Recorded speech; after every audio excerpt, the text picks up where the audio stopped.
Welcome to Sharmi's kitchen. বছরের শুরুতেই আমি আবারও একটি নতুন রান্নার রেসিপি নিয়ে আপনাদের সামনে চলে এসেছি। তার জন্য আমি বিট নিয়ে নিয়েছি। ওই বিট হাফ আমি গ্রেট করে নেব। বিটটা গ্রেট করা হয়ে গেছে।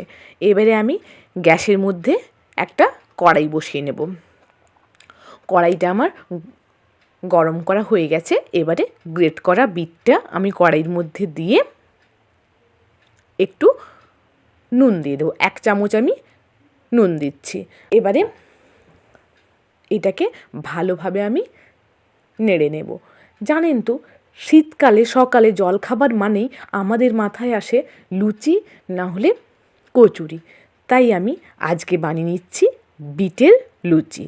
তার জন্য বিটটাকে আমি গ্রেট করেই প্রথমে ভেজে নিচ্ছি। ভাজা হয়ে গেছে। এবারে আমি এটাকে 10 মিনিটের জন্য ঠান্ডা করতে দিয়ে দেবো। 10 মিনিট হয়ে গেছে, এটা ঠান্ডা হয়ে গেছে। এবারে আমি একটা মিক্সিং জার নিয়ে নেব। মিক্সিং জারটা আমি নিয়ে নিয়েছি। এবারে এই মিক্সিং জারের মধ্যে আস্তে আস্তে আমি বিটটা, ভেজে রাখা বিটটা দিয়ে দেব। দেওয়া হয়ে গেল। এই কড়াইয়ের মধ্যে আমি একটু জল দিয়ে মিক্সিং জারে দিয়ে দেবো, যাতে আমাদের গ্রাইন্ড করতে সুবিধে হয়। এবারে আমি নিয়ে নিয়েছি 2 কাপ ময়দা। তার জন্য আমি নিচ্ছি 1 চামচ নুন। কেন 1 চামচ নুন নিচ্ছি 2 কাপ ময়দাতে? কারণ আমি কিছুটা নুন বিটে অলরেডি দিয়ে রেখেছি। আর নিয়ে নিচ্ছি আমি তেল ময়নের জন্য। এবারে তেল, নুন আর ময়দাটাকে খুব ভালোভাবে আমি মিক্সড করে নেব। আপনারা মেশানোর সময় দেখবেন, যখন হাতে মুঠো করে মুঠোটা হয়ে যাচ্ছে তখন বুঝবেন আপনারা যে ময়ন আপনাদের ঠিক দেওয়া হয়েছে। তাহলে খাওয়া সোডা না দিলেও লুচিটা খুব ভালোভাবে ফুলবে আর বেশ খেতেও মুচমুচে হবে। দেখতে পাচ্ছেন হয়ে গেছে।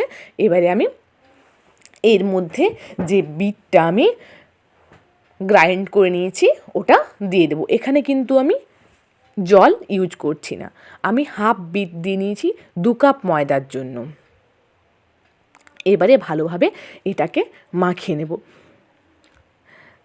যদি আপনাদের বাড়িতে বাচ্চারা থাকে তাহলে এই বিটের লুচি খেতে খুবই ওদের মধ্যে ইন্টারেস্ট জাগবে। কারণ লুচি মানে ওরা জানে যে লুচির রং তো সাদা হয়, কিন্তু ওরা দেখবে যখন যে লুচির রং লাল হয়েছে, তাহলে দেখবেন বাচ্চারা বায়না না ধরেই খাবারটা খেয়ে নেবে।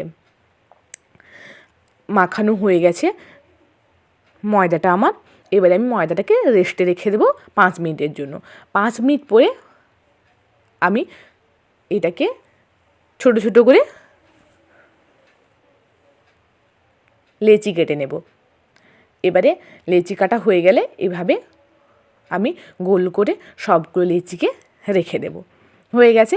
এবারে চলুন আমরা একটা চপিং বোর্ড নিয়ে নেব। এবারে চপিং বোর্ডটা নেওয়া হয়ে গেলে আমি লুচিগুলো বেলে নেব। আমি আপনাদের সামনে 2টো লুচি বেলে দেখাচ্ছি। আমি কিন্তু লুচিটা বেলার সময় অয়েল ব্রাশ করে নিয়েছি চপিং বোর্ডটাতে। এইভাবে আপনারাও লুচিগুলো বেলে নেবেন। আপনাদের সাথে কথা বলতে বলতেই দেখুন আমার প্রায় সমস্ত লুচিগুলো বেলা হয়ে গেছে। এবারে আমি কড়াইতে তেল গরম করে নিয়েছি। একে একে লুচিগুলো ভেজে দেখাবো। দেখতে পাচ্ছেন লুচিটা ফুলেছে খুব ভালোভাবে। এইবারে আমি আপনাদের সামনে আরও 1-2টো লুচি ভেজে দেখাবো। আপনারা কিন্তু অবশ্যই জানাবেন এই নতুন রেসিপিটা কেমন লাগলো আপনাদের। আর অবশ্যই চ্যানেলটাকে সাবস্ক্রাইব করবেন। জানেন তো, আমার না নতুন নতুন রেসিপি আপনাদের সাথে শেয়ার করতে খুবই ভালো লাগে। তাই আমি চাই আপনাদের কাছে যেন নতুন নতুন রেসিপি আমি তুলে ধরতে পারি। আপনাদের সাথে কথা বলতে বলতেই হয়ে গেল কমপ্লিট বিটের লুচি, সম্পূর্ণ একটি নতুন রেসিপি। আবারও আমি একটা নতুন রেসিপি নিয়ে আপনাদের সামনে চলে আসবো।